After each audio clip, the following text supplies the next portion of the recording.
Bir qishloqda bir ota va uning o'g'li yashardi. Ota juda kamgap, lekin mehribon inson edi.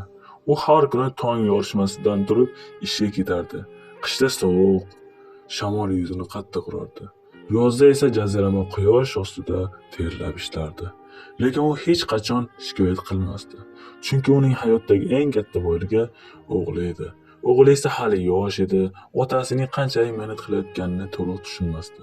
Ba'zan do'stlarining yangi kiyimlari yoki telefonlarini ko'rib ichida havasi bo'lardi. Bir kuni o'g'il otasiga dedi: "Ota, menga ham yangi telefon olib bering."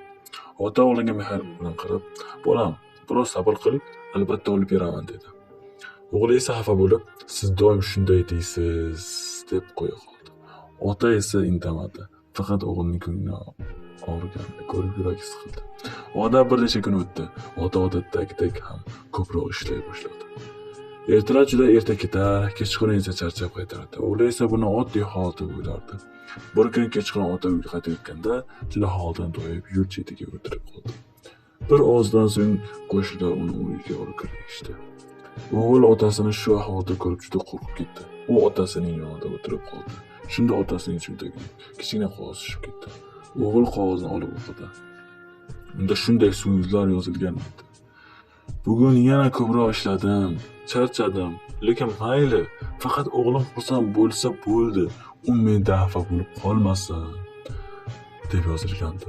Bu so'zlarni o'qigan o'g'ilning ko'zlaridan yosh oqib ketdi. U otasining qo'lini mahkam ushlab dedi: "Ota, men sizni tushunmagan ekanman. Menga telefon ham, boshqa narsa ham kerak emas. Siz yonimda bo'lsangiz bo'ldi." Ota asta ko'zini ochib o'g'liga qaradi. O'g'lining ko'zidagi pushaymonlikni ko'rib, sekin jilmaydi.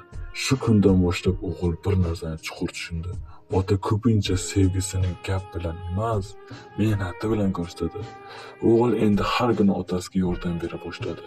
U otasining har bir qilgan ishini, har bir bergan nasihatini qadrlaydigan bo'ldi.